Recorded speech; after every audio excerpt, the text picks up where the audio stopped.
everyone, welcome to Maths with Hira. In today's video, we are going to talk about solving equations or make the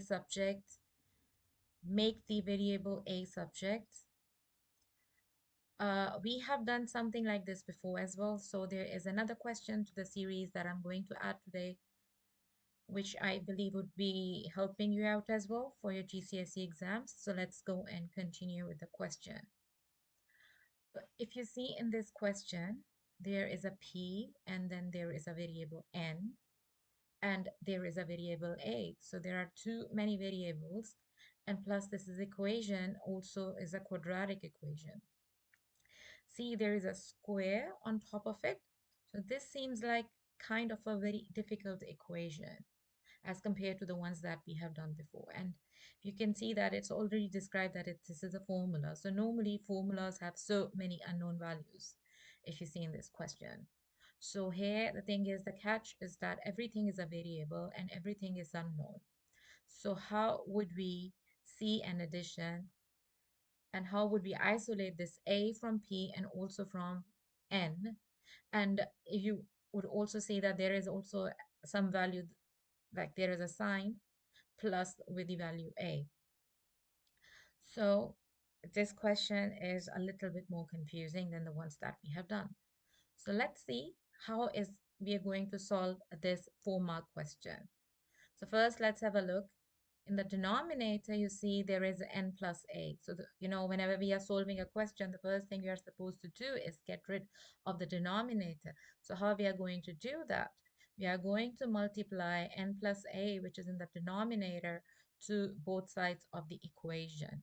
So once you would multiply both sides, you would see that the n plus a in the denominator on the right hand side would cancel out the n plus a in the numerator of the right hand side. So what would we do next? You see they are gone. The fraction part is gone. The next part is to distribute p inside the bracket. It would be pn plus pa, and on the other side it would be what? N squared plus a. And you would also times it on both sides. So it will be pn plus pa, and on the other side it would be